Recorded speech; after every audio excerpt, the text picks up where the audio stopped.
Welcome to the Customer First Thinking Podcast, episode 23. My name is Stephen Shaw, the host of this podcast. In this episode, we interview Fred Reichheld, the world's leading loyalty expert, and now a Bain senior advisor who created the Net Promoter Score. It's been touted as the one number a business needs to grow, a number based on asking just one survey question, the so-called ultimate question. How likely are you to recommend our brand to a friend or colleague? Since it was first introduced in a 2003 Harvard Business Review article by Fred Reichheld, head of Bain & Company's loyalty practice at that time, the Net Promoter Score has become a beacon metric in two-thirds of Fortune 500 companies. It has now been adopted by organizations of all sizes and types to measure customer sentiment. The rationale behind it is simple. If customers feel strongly enough about a brand to recommend it, that should lead to revenue growth.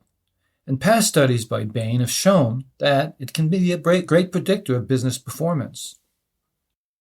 The strength of NPS has always been its simplicity. By subtracting the percentage of detractors from the percentage of promoters while ignoring the passives, the net score is easy to calculate and understand. The more net promoters you have, the more likely you are to have a strong base of loyalists whose value is likely to increase over time. But what's really helped make NPS a popular metric is that the formula is non-proprietary, free to anyone who wishes to use it. That's enabled it to become a benchmark score in just about every industry where customer loyalty matters, allowing organizations to easily compare themselves to their competition. Companies renowned for putting customers first, like Apple, Costco, USAA, Amazon, and Intuit, regularly earn top scores of 50 or more, while less admired companies like wireless service providers and insurers are usually punished with single-digit negative scores.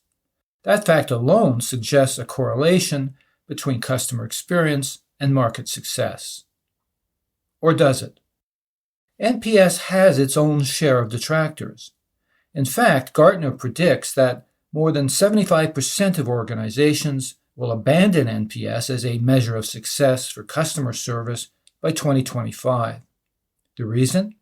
It fails to provide sufficient diagnostic insight into why customers feel the way they do, even though there is often an open-ended follow-up question asking respondents to explain the reason for their rating. Critics quibble with the arbitrary nature of the scoring methodology. Some say the results tend to be too noisy. Others raise the question of correlation versus causation. And the NPS system is prone to gamemanship when it's managed in-house and not by a neutral third party. Yet, all of these critics are missing the point. The true value of NPS is that it's put the question of loyalty on the radar of many business leaders who might otherwise be obsessed with the short-term stock price. The real payoff of adopting NPS is not the score it generates. It's the influence it has on the customer-first orientation of companies. Within the span of 20 years, NPS has achieved what customer satisfaction surveys could never do: make customer experience a strategic priority for executive management. In his latest book, Winning on Purpose, Fred Reichheld distills his 44 years of experience as a loyalty guru into a manifesto and set of golden rule operating principles. The purpose of a business, he declares, is not to maximize profits. It's to maximize the happiness of customers, to enrich their lives.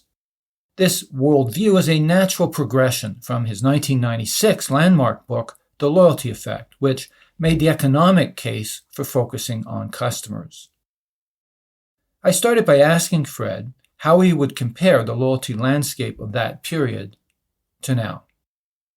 On many dimensions, I don't think the world has come very far in appreciating the importance of loyalty. We've made some important progress for sure, and the notion of keeping your customers happy enough and that these huge economic advantage of earning the loyalty of customers, but sort of manipulating customers is just as good as any other way if it's legal.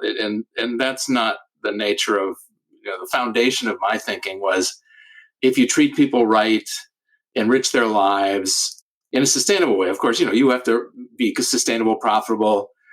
You can't turn into a slavish servant for someone. It has to be an appropriate relationship. But with that constraint, the more you can invest in making someone else's life better, the better the world gets. And I don't think most people still see business in that light. They see stakeholders, and maybe it's maximize shareholder value, maybe it's not. Although since all the control systems and measurement systems and governance and compensation are all based on accounting, the accountant's mindset dominates no matter what people say about stakeholders, in my opinion. And accountant's mindset has a bottom line, profits. And therefore you maximize profits, and the constraints of taking, customers and employees and so forth, you have to be good enough. That's satisfaction language. But I think those who focus on customer and enriching lives as their focal point, that's where you get great businesses. Well, and your book is populated with some pretty outstanding examples of companies who have adopted that mindset. So there's a number of areas we're going to explore in the course of this interview. Certainly what you're touching upon, the idea of stakeholder capitalism, brand purpose, etc. I do want to ask you something, though. I mean, it was apparent in rereading parts of The Loyalty Effect that the approach you took very much in that book was really from an economic standpoint. And one of your oft-quoted statements is the 5-25 ratio of retention to profitability, and it's become conventional wisdom. But in your new book, you seem to make more of a plea for business leaders, and I think you were just referencing this, to take the moral high ground, to practice this golden rule. Why the switch in emphasis? If you were presenting this economic case in the Loyalty Effect, and not enough companies are still adopting the concept at its heart, why did you put the emphasis on the morality of this in this current book? Well, the reason I started with the economic argument is probably because I was a lot younger and needed to justify this framework and this notion that I had. And it does make economic sense, which no one to my experience, no one had really demonstrated, that the leverage that increasing loyalty of customers has. And I think I understated the case because I sort of skipped over the referral part, which is actually the most important part. Your reputation is everything. Over the years, I think I became more cognizant of the challenge of winning people over to this new mindset. It was more than a measurement issue. It was more than a economic framework. They just had a mindset that was wrong, a wrong-headed notion about what made for a great business, what made successful, profitable growth. And so I went back to first principles and the notion that, if you're in a great community, you're going to treat people the way you'd want a loved one treated. If you're going to be in a great business, you're going to treat people that way. And that is the foundation of success. And I think it has more of an inspirational energy, that argument. And then, yes, you notice in the last book, Winning on Purpose has a lot of economics too, and investor returns and economic rationality. But I agree with you. It's the 80-20 has now become 20-80. I think it's 80% a moral argument about how you want to run your life, who you want to buy from, work with, invest in. And by the way, choosing the right path has wonderful economic benefits. That's not why to choose the path, but it's one of the benefits. Well, and very early in your book, I think it's page 2, you talk about this idea of putting customers first really should be the essence of every business. And again, you provide plenty of examples of companies that have used NPS really as a flag to rally around the concept of loyalty, that what's important really is the idea of putting the customer at the center of everything we do. That appears, which is why I'm so glad you agreed to become a guest on this podcast, simply because that's our theme, certainly, is marketing transformation through putting customers first. Let me ask you, though, another concept that you play up in the book, you emphasize in the book, is this idea of customer capitalism. And that idea, I think you mentioned in the book, was first floated by Dean Roger Martin, who at the time I think was head of the dean of the Rutman School of Management at U of T. And he wrote that article in 2010. Is the concept of customer capitalism really an extension of stakeholder capitalism? Or is it different in the sense of what I was just talking about, this idea of putting customers first? I think it's quite different, maybe radically different. Just like maximize shareholder value is radically different than stakeholder, balanced scorecard approach to life. Customer capitalism says no, it's not equal stakeholders. It's one that is primary and is the objective function of a great business. Yes, you have to treat each of the other stakeholders well and live up to that golden rule standard, but the purpose the business exists, you've got a lot of choices, but putting customers as the purpose is the only solution that I've seen work and create great businesses that are sustainable. So is the idea of stakeholder capitalism really a way of placating, to some extent, some of these other communities, mainly the investor class, in that their interests won't be put aside for customers, that those interests will be kept in mind, but the business has an obligation to society, to the community at large, yes, to the investor class, but first and foremost, in your opinion, is really to customers, because otherwise you don't have a business. Yeah, and it's more than an opinion. There's a fair amount of data and evidence in the book that the only companies delivering real value to investors are the ones that are where their customers are feeling the love. Yeah. And I lay out Jim Sinegal's philosophy about rank ordering the stakeholders: customers first, employees second, investors third. I'm sympathetic to that. I'm not 100% in agreement with it.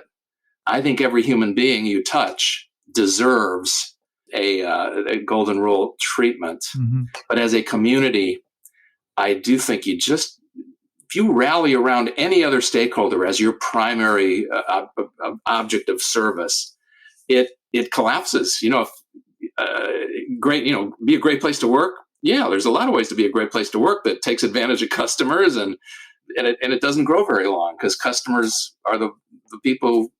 Cash flow out of their wallets funds everything. But the accountants really hide that fact, right? Accountants can't even tell you how many customers you have, let alone how many are coming back for more, and certainly not how many are referring their friends. Well, and I think the other thing that you actually dwell on quite a bit in the loyalty effect is the idea of value creation for customers. Right. And we don't have, accounting does not help you understand how much value you put in a customer's wallet. It only keeps track of how much you extract from a customer's wallet to your benefit. Mm. And that's a problem. Accounting is set up to protect the interests, short-term interests of the company. But if you're on the board of directors and you think it's long-term interests and I have to prosper and grow and build a great reputation, the accountants have nothing to offer you to know if you are making the customer's life better. We're going to get into some metrics a little later in this conversation, but one of the phrases you use in the book is this idea of a time exposure view of the world, and as opposed to a snapshot in time. And what you're describing is today, really, it's the short-term versus long-term question, isn't it? That's the big question in almost everything, and understanding how to trade those off and what's the discount rate you're going to use, because the future is not quite the same as the current. On the other hand, there's this compounding effect that if you do the right thing through time, it's amazing where you end up. Yeah, I think time frame is vital, and we do not have metrics that are longitudinal. Yeah, people ignore that. It's mind-boggling. The marketing guys will work like crazy to bring in all these new customers and show you how proud they are because their cost per new customer is real low. But then they never figure out what percentage of those new customers ever turn into loyal promoters who really have a positive net present value. Right. And in most cases, I find bought new customers, the marketing geniuses are bringing in, they're destroying value because the customers don't stick around long enough to actually pay back the investment cost of acquiring. Yeah, no, you bring some of those figures out nicely in the book in terms of customer churn and employee turnover and the cost of the business that aren't factored into the balance sheet. It's a really interesting point of view. And you bring it to life by drawing on your own experience at Bain early on, where you actually saw, some of these profit first principles being applied and almost taking the business down, and the turnaround that resulted. And another chapter in your book where you talk about how how you're actually applying NPS internally within your own employees. It's quite a vivid example and testimony, really, to the strength of what you're talking about. Yeah, I am very pleased that my partners at Bain were willing to let me share the secret sauce and some of the internal practices we have, because they're just breakthrough. They're powerful. Yeah. But I think now the culture is strong enough. It's hard to copy, but I would say the tools and the processes we've built are the best I've seen in the world in the how to treat employees, how to build teams, how to keep them inspired, and working constantly toward the best interests of customer success. Yeah. There's a huge dependency there, isn't it, between the level of employee happiness, I think you even use that term, and the ability of companies to serve their customers. Yeah, how can you be happy as an employee if the people you're serving, your customers, aren't thrilled with what they're getting? It's like, right. You're going to put in more ping pong tables and beer refrigerators to solve that problem? I don't think so. Yeah, it's really getting employees to see the real mission of the company, which is to serve customers, create value, etc. So there's another thing I want to ask you about here, and that's this paradox. So 2/3 of Fortune 1000 companies have adopted NPS. You're going to go down in history for that fact alone. But you do say that many of those companies really haven't adopted the right mindset.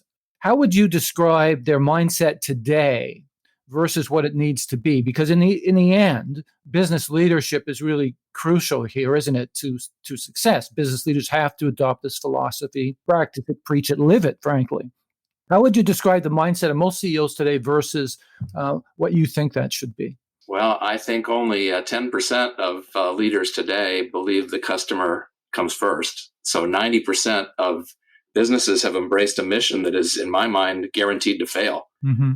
Picking anything other than making customers' lives better as your purpose we have no counterexample who has succeeded long-term and delivered great value to investors and made their employees proud, that hasn't followed that strategy. And yet 90% of the leaders are into some other fad. It's mind-boggling. I hope I can make some investors pay attention with this argument and winning on purpose, because I invest my own money. I wasn't wealthy. I am now, but back then I just was modest, and I kept investing in companies that had the highest NPS in their industry, because I thought, their customers are feeling the love, and they've got this flywheel going that the accountants can't quite measure. It's invisible, but it's the truth. Customers coming back for more and bringing their friends. And so highest NPS finds those, and I've more than tripled the stock market in my investments over the last decade. That's rare. They're just, everybody talks about these big numbers, and I'm not a fancy investor. I didn't look at one financial statistic of these companies I invested in. I just looked at their customer feedback, and the guys at the top have crushed it. Mm-hmm. Mm-hmm. Well, that argument is brought out really well in the book, and yet it's just so hard to imagine right now, given the way Wall Street operates, the infrastructure, current accounting practices, that you can overturn, those entrenched forces, if I may put it that way. And the recent backlash against the concept of stakeholder capitalism that you're seeing is evidence that there are some reactionary forces that are determined not to adopt new methods, which is something I actually want to get into a little bit here, because customer capitalism, brand purpose, customer first thinking, to some extent, they're really not quite synonymous, obviously, as we've been talking about, but they're cousins. And certainly brand purpose has come under quite a bit of fire. Just recently, Unilever taking it between the eyes from one of their major investors. And I think the criticism has been, well, it's just a marketing fad, which there's some partial truth to that. It's come under criticism for distracting CEOs from their primary mission, which is the Milton Friedman idea that their job is to fatten the bottom line. So how do CEOs, and we're talking public companies here versus private, and we'll get to that question in a second, how do they reconcile this immense board pressure that's put on them to grow at all costs, and this moral and social obligation to do what's right, which is what we've been talking about? Well, I hope they can take the evidence from my book and show that there are no counterexamples to date where the companies that have taken the highest road and put customer interests first and lived this golden rule existence, those are the guys that have delivered the best returns to shareholders. Mm-hmm. So let's say a self-aware and thinking board who thinks they must protect the interests of long-term investors, not short-term speculators, but guys who are truly invested in the business, they have a duty to protect customer interests and make sure the customers feel the love. And they need metrics to track progress against that goal. Mm-hmm. Right now, companies are flying blind, and the board is looking at financials. And as I've said several times, financials just don't tell you whether you're treating the customer right. So the board elects the CEO. The board really calls the shots. Hires and fires the CEO. Calls the shots. Is supposed to represent the shareholders for the most part. So is the problem here at the board level? It's one of the problems. I don't think it's the only one. I think it's a secondary problem. Although the governance structure in most public companies I see is deeply flawed. Mm-hmm. I don't think the board's going to solve that. The CEO has the enormous power. They pick the board, they recruit. It's the CEO's private advisory group for most companies until they do a lousy job and outside activists might come in. Right. I think the biggest shift is got to be in the mindset of the leadership team themselves and how they structure their teams, measure the team success, measure customer outcomes, and commit to this notion of living the values that you want to be at the core of your community, and defining success in customer terms, not just in selfish financial terms of your company. Mm-hmm.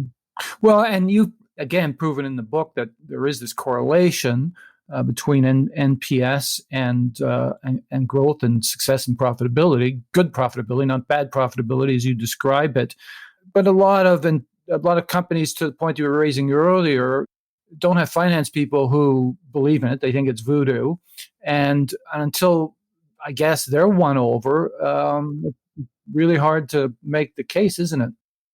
Yeah, and I'm sympathetic to the financial guys. I started out life as a financial guy. I really like the discipline of finance and accounting. One of the nice things about accounting is you can audit it and make sure it's real. Because imagine what people would do with their books if there weren't audits, and you go to jail if you cheat. We don't have that on the customer side yet. So I saw that we need more than surveys, and Net Promoter Score is based on survey outcomes. So we need an accounting rigorous metric to be equally important, a twin metric that is accounting rigor. And that's why I've introduced earned growth. It's just the idea of how much of our business is coming from customers, repeat and expanding customers and their referrals. And that is really at the core of knowing that we're on a path towards sustainable growth. And I believe the smart financial guys will get on board very quickly with that. And I love that part, by the way. I photocopied that and circulated and said, guys, I think we need to have our client adopt this same methodology because we fairly rigorously track transactions and are able to do a lot with that. But I want to get more certainly into that whole concept. But just back to the question around breaking the stranglehold of finance on how success is really defined. So go back to your point. You've introduced this idea of earned growth rate, which is fabulous. But how do we convince or change accounting practices that have been in place for 100 years practically? Well, one of my favorite tricks is just to say, let's look at all the new customers that came in the last quarter or the last year. Go ask them what was the primary reason they joined the business, decided to come on board. Split those groups into said primarily recommendation referral versus primarily something else like discounts, sales force, promotions, special deals.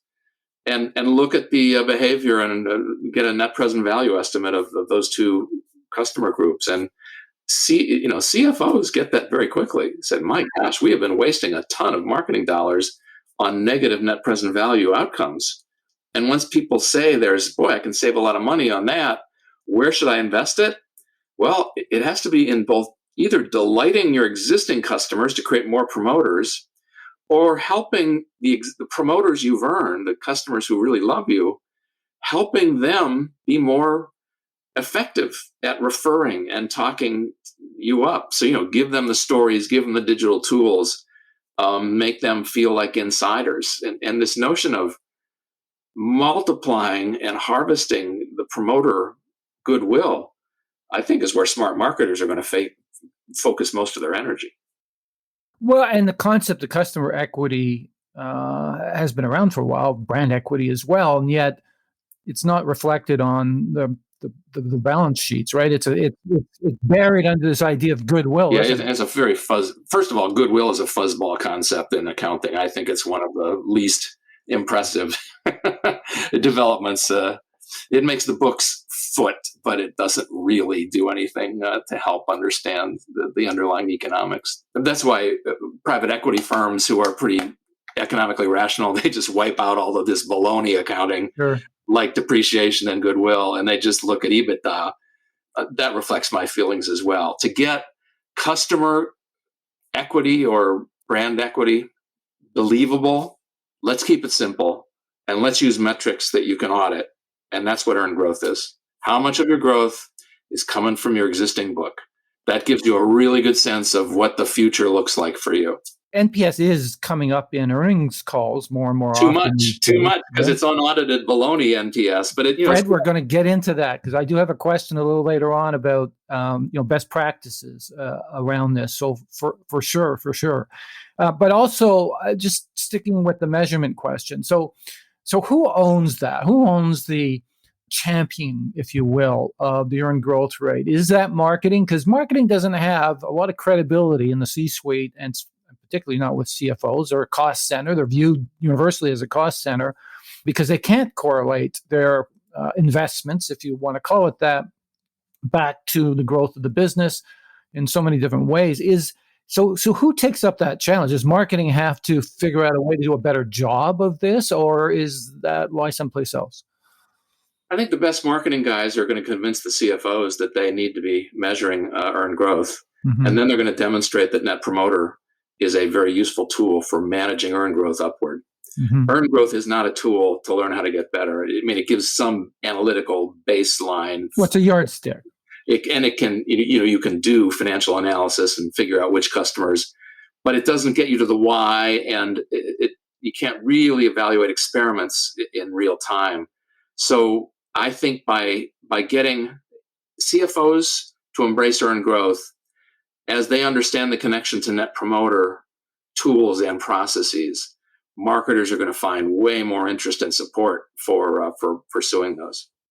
So looking at all of the great examples you have in the book about best practice companies, whether it's Discover or Enterprise or First Service, Toronto company. Go Canada. That my grandpa Reichheld was from Canada. I love that reference, by the way, to First Service. I felt very proud when I read that. Looking at all of those companies, have any of those companies really achieved the progress they have based on that financial argument, or has it been more of a driven by leadership, recognizing this is the right thing to do, and not necessarily proving that? Are there examples in the book? Because I don't think you actually reference some of these successful companies. Yes, and UC NPS for sure, but in terms of making the business case, I guess. I think the companies, for the most part, have morally certain leaders who have strong intuitive understanding of this. And that's why it is so hard to do. I hope the tools and the frameworks and the processes I've laid out in Winning on Purpose help mere mortal CEOs embrace it and make it real. But it has been hard. The business is run by accounting numbers, and yet accounting numbers are orthogonal to this objective. Maybe worse. Maybe they actually are counter to it.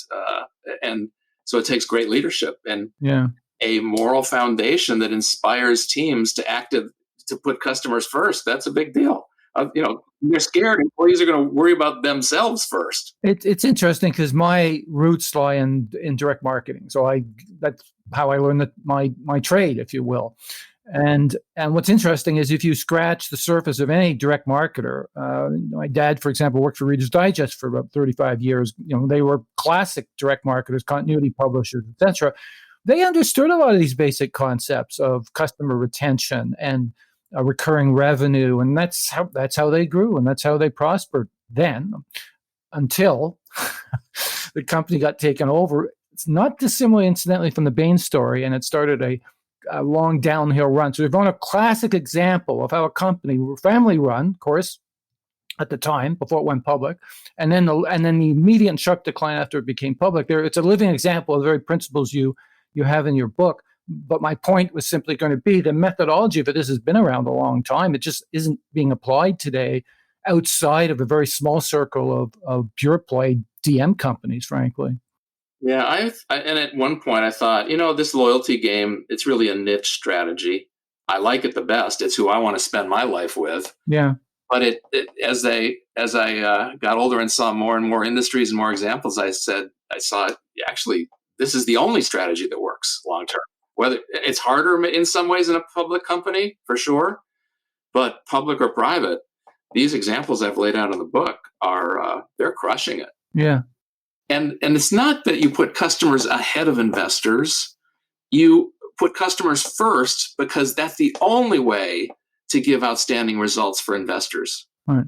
And so that's the subtle difference I have with Jim Sinegal at Costco, who's a brilliant businessman. Yeah. I don't think you have to rank order the stakeholders other than saying, I have to have my primary objective for existence to make my customers' lives better.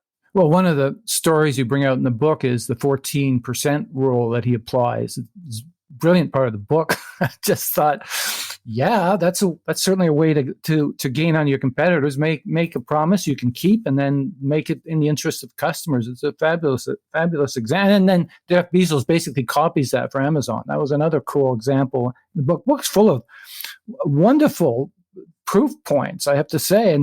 But let me throw a contrarian point of view at you. I'm not a fan. I'm just, but he has a voice, and he's heard out there by a whole constituency of people, and that's Byron Sharp. And I'm sure you're familiar with him. And he has this contrarian point of view. But one of the things he's been quoted as saying is that, and I'm going to quote exactly what he said here: loyalty isn't an important question, certainly not for practical people, especially since all measures, attitudinal to behavioral, are highly correlated. What do you make of that opinion? Well, a lot of people have very, very superficial understanding of loyalty. Yeah. This notion about I need your loyalty, I demand your loyalty, the loyalty programs that bribe people for loyalty, that's not loyalty. There's obedience and there's laziness and there's a lot of bad things that people sometimes call loyalty. Loyalty is an investment. It's putting something ahead of your own selfish short-term interests. And that's a big deal. Why would a customer be loyal? Well, if they felt the love and they see that they are being cared for, their well-being and health and prosperity is not just coming back for more. That's self-interest. Only a nut wouldn't come back for more if they're treated like that. But they take that next step of referring their friends and co-branding their personal reputation with the company. And that's a huge risk. And that's why so much of this book and why Earn Growth is so heavily focused on the magic of recommendation and referral. The Net Promoter Question itself, I picked likelihood to recommend. I didn't quite understand the full depth of what that meant. It was the best predictor of future behaviors, whether it was repeat purchase or paying back your debts. A lot of good things. But CEO explained to this. He said, Fred, you don't recommend to a friend something that would abuses their employees or destroys the environment. The recommendation is a really high standard. You have to believe it's going to be in the best interests of that friend or family member to have the experience, and you'll be proud that you put them in that relationship. So it captures an awful lot of good things. But I think what you're alluding to as well is there's different flavors of loyalty. Just go back to Byron Sharp for a second. I think his main beef, if you will, is that if you have a high value customer, of course they're loyal. So drawing a correlation between loyalty score and value isn't necessarily the right thing to. I think that was his main point. Although he does fancy himself as an expert on loyalty, I agree with your point of view around this. But I think that's where he was. I hope he reads the chapter on investment returns I agree. of the highest NPS companies. I agree. But just go back to this point of loyalty has different flavors. And again, I'm going to get into a little bit of this later on. But there's the true believer, the true fan who go out of his way to buy products and to your point, recommend products, etc., buy every other product that company has. There's loyalty at a lower level, I suppose. There's behavioral loyalty, I suppose, to some extent. There's loyalty simply because you're trapped, right? You're trapped because there's three companies in the category. They're all bad, but what choice do you have? Which is really more. Or they have the store closest to you, so you got to be a nut. Even though they sort of suck, you're going to go there a lot because it's so convenient. You'd be cutting off your nose to spite your face. Well, Canadian Tire here in the country is a good example of that, right? It's on practically every other block and is useful. How really loyal the people to Canadian Tire? Well, there's some pride in the company, but you're quite right. And a lot of retailers, I guess, fall into that category. But I want to leapfrog from that question to what you were just talking about, which is the genesis, really, of the NPS score.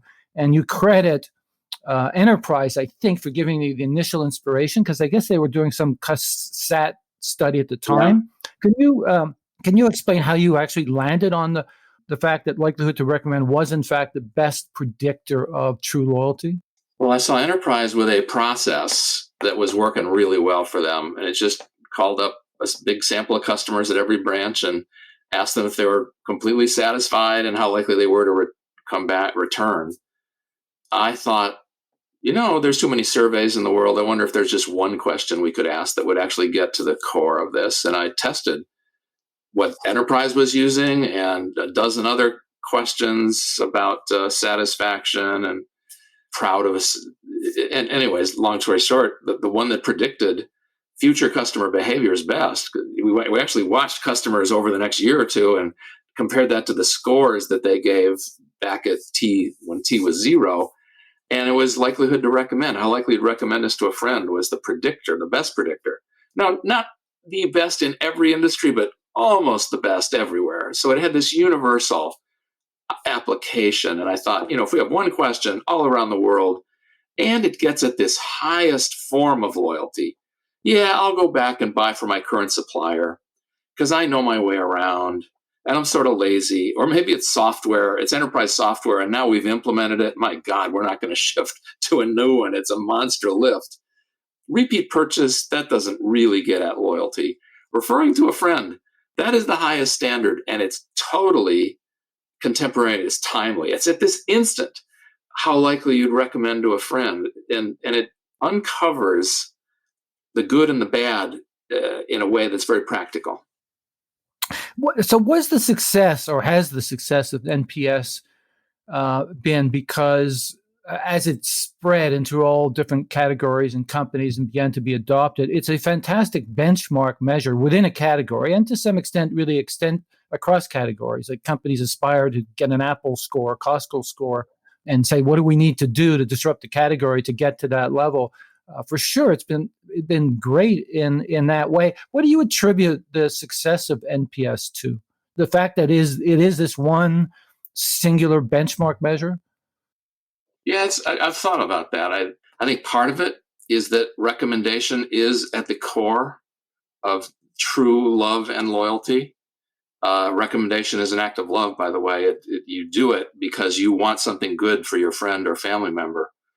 I think having one universal metric that is 0 through 10, no matter where you are in the world, people score it differently, rural versus urban, and Spain versus Germany, but you can deal with that. Don't change the scale. Just everybody knows I think that's part of it. However, One of the problems with it has been people don't get the subtlety of measuring it yourself and announcing it's you asking your customer for a score, and implicitly that agent you just talked to is going to get in big trouble if you don't give a top score. So there are all these biases, sampling bias and response bias and how you answer. So getting apples to apples comparisons is hard. We built a new business at Bain called Net Promoter NPS Prism that finally gives you really reliable, rigorous data, competitor by competitor, brand by brand, not just at the relationship level, but at each episode, each touch point. So it's killer. But until then, I've just seen people throwing, crap at the wall and saying that's my net promoter score. And I have no idea what they're talking about. Well, I think one of the brilliant moves you made, though, was making it, as you termed it, open source, so that everybody could adopt it. And I run a hockey league, and we do a player survey every year, and that is one of the questions we ask. And I also ask about, would they look forward to playing every week as a corollary question, and those two move in tandem. I'm happy to report that our scores are up around where Apple is. So, but every small, middle-sized business is using it. But to your point, I think is, and you bring this out in the book, is it's subject to manipulation. Both conscious and unconscious. Just when you ask it and how you ask it, and is there any risk that the person answering it will not be candid? There's either fear of retribution or I want to scratch that guy's back. I don't want to get an employee in trouble when it's the process that's broken. So it's just trickier than meets the eye. It sounds simple and it's get criticized for being overly simplistic, when in fact, getting this right and right timing, the right degree of anonymity, closed loop processes, it takes a lot of work. It does. And our major client is using it quite successfully to manage their relationships with retailers. They're using Medallia and they're following up on low scores to understand what the issue is. So I think one of the knocks on NPS for a long time was it's wasn't really a diagnostic tool per se. Yeah, but that was one of the most unreasonable criticisms from day one. Net Promoter was always 0 to 10. How likely you'd recommend us to a friend, and then an open text. What's the primary reason you feel this way? That's the brilliant diagnostic. Now the statisticians don't like it, because I don't have lots of nice structured data that I can use my cool statistical tools on. But if you read the comments from the customer and how they scored you on likely to recommend, it's just gold for understanding what you need to get better at. Well, our clients tying it back to what they know to be the business drivers and are correlating it that way. Stuff changes. And when you decide how you're going to think about drivers and structure the data, you're leading the witness. And so if you want to see around corners and see things quickly, leave that open text verbatim. And that makes a complete sense. I think the other flip thing is companies don't do enough due diligence around what the loyalty drivers are. So in this case, they actually have an understanding, but you also, I think, need to understand the weightings, the differential weightings across those drivers. And then it's not the same for all segments either. I think that's the other thing that's often missed in doing that, due diligence up front and establishing the benchmark studies, et cetera, et cetera. I do want to stick with, though, this topic, because NPS has been, as you acknowledge, unfairly criticized. And one of the really stinging rebukes, if you will, was last year, as you know, I think you must know, that Gartner predicted that more than 75% of organizations would abandon NPS as a measure of success for customer service. First of all, where were they coming from with that criticism, and why the backlash? I think I have never read a useful criticism of Net Promoter that didn't come from somebody who had an alternative metric they were trying to sell. Right. It was way more complicated and had a lot of self-interest in the pitch. And I fear that's true of the example you just cited. Yeah. I think they just bought a company whose business was based on a alternative metric. You're supposed to learn from your critics. I haven't learned much from my critics. I've learned a lot from practitioners who have done smart things and not so smart things and what works. So I am humble about how much I have to learn. But I think in general, the critics have been not up to the task in this, sadly. Well, I think one of the other things you hear sometimes that, oh, it's too simplistic a measure, blah, blah, blah. But I think one of the ones that struck me was, and was, I thought it's a reasonably valid point, was NPS is a great measure holistically of a person's feelings toward the brand. Now, it's obviously being used at a transactional level after service transactions, et cetera, and appreciating that fact. But the knock was, oh, well, it's more of a holistic. We need other measures like customer effort score. And I think they also build on that, Pat, that they're saying, well, there are things that people are loyal to, the brand and the value they get from the brand, but there are also things that they're disloyal to. And the disloyalty drivers can be an override factor. And the example they give is the degree of effort we force customers to go through to resolve a problem or an issue, which will drive somebody right out of a company, no matter how initially loyal they may be to the brand. But does your approach with Medallia, which is using it more as a diagnostic tool, answer that question? Or is it something like effort score valid as a augmented measure to NPS? I think there are a handful of episodes that are really vital in a customer's journey or experience, whatever you want to call it. And I have found that using Net Promoter, the recommendation language, is by far the best in those really leveraged relations. And it's especially where there's a human being involved. Why would you pay for a human unless you're trying to do something really special and delight that customer and have a creative solution, wow them?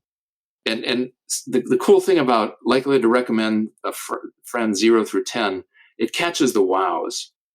Now, there's a bunch of other touch points where, I just want to cut the costs and I don't want to screw it up. I don't want to anger customers, but we don't think we can wow customers here. So let's just cut the effort. Then things like customer effort score or, frankly, satisfaction or rate the experience work just fine. But those are the lesser important transactions. And no one knows exactly how they link up to the customer's overall relationship. So I'm totally open to using the right metric and the right process for different parts of the experience. I guess my confusion around loyalty at the corporate brand level versus the product brand level, and I'm going to give you an example a little later, but just sticking with that for a second. For example, our client, again, I'll reference them. They have a tremendous flagship product that commands a really strong loyalty of their customers, but the corporate brand is virtually invisible and means nothing to them for the most part because they interact with the brand and not the corporation. And yet you can look at a company like Unilever, which is a portfolio of brands, and of course, Dove is a fantastic success story, is a demonstration of the first principles you were talking about earlier. Is there a requirement to look at loyalty from both a corporate brand perspective and a product brand perspective? And then is the role of the corporate brand really to set the conditions for success, loyalty success for the product brands? What's your vision on the dynamic there? There's no simple answer. Apple has different product lines. There's certainly an Apple relationship score, and it's different for different products. It really depends on how you want to identify the relationship in the consumer's mind, and that becomes the most important element. I think for Unilever, I'm betting that for the customer, each individual brand is way more important than it came from Unilever. Mm-hmm. In Apple's case, I think it's more important that Apple takes a bigger role because there's consistency of theme and protecting your data and a track record of cleverness and outstanding product that counts. But measure both and see which one is the most important, and that's where you put your energy. Yeah, or maybe the answer is they have different roles. Like the corporate brand, in case of Unilever, go back to them, sets the stage in terms of requiring all brands to have some sort of higher order purpose to them, connecting to people's passions, connecting to ESG, etc. And in the case of Apple, they provide sort of aesthetic uniformity across their brands. There are standards that when you buy an Apple product, and yet, it's interesting. I had a recent service experience with Apple, and I got asked NPS surveys 3 different times on the experience, and each experience was slightly different, and my answer, incidentally, was slightly different. depending on where I started. So I often wonder, well, how do they roll all this up? Like, it's like, does this roll up to, or are they keeping that NPS to measure sort of more at a more granular level? And there is no roll up. In fact, like, what do you see in terms of how companies deal with varying NPS scores with one customer across different transactions? I hope that more and more companies will go to a NPS Prism kind of resource where you get relevant scores, apples to apples, for all the competitors and by touch point. And then they're going to figure out what are priorities and run experiments to get better and build feedback systems to let them evaluate those experiments. And then they'll see in the Prism data, is it working or isn't it?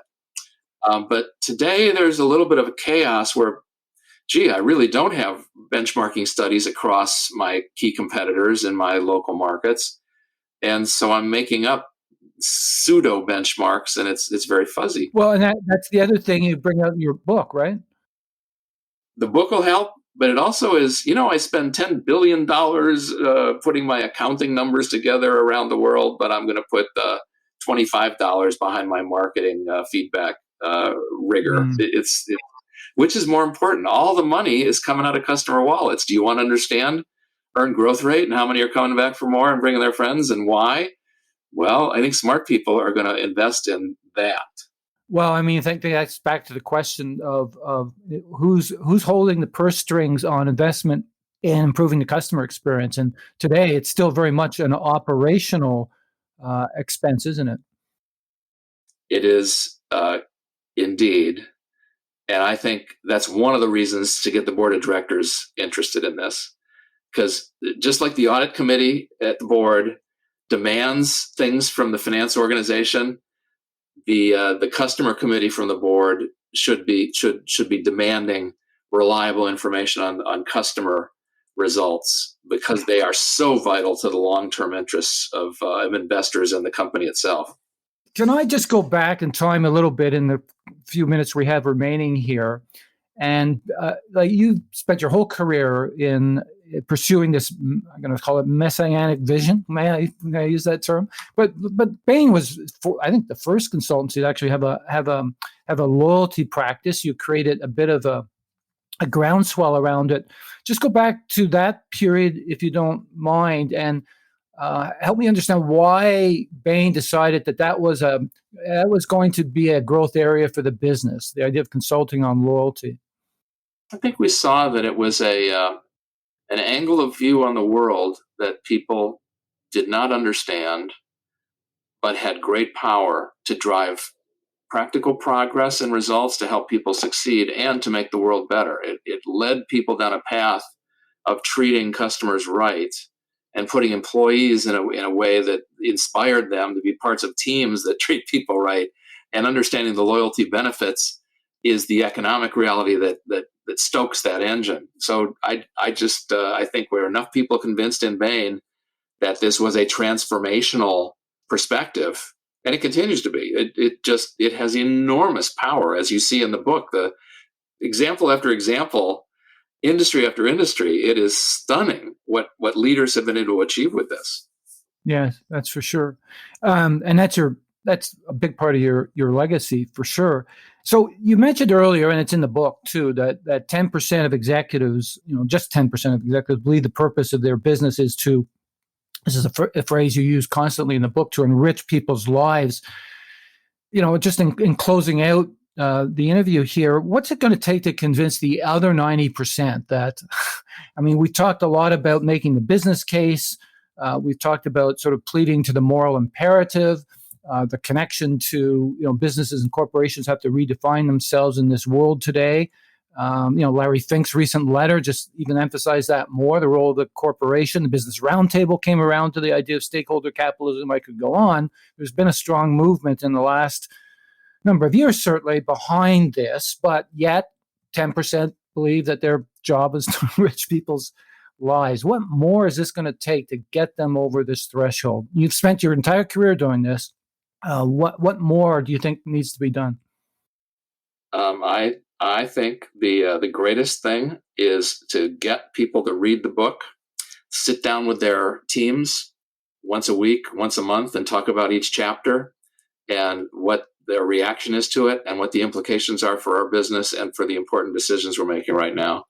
And the more companies that get serious about that and talk about it as a team and challenge their thinking, I think I created that as a tool to drive this change. Of course, measuring earned growth rates would be part of that, and changing your investment strategy and changing your customer experience. But the book is a change management document that goes from first principles down to the very practical. It ends with a manifesto and then Net Promoter 3.0, which was a really detailed list of best practices. So the book is the answer. I hope more and more people read it and take it seriously. Well, you need, I think, obviously to create some apostles around this.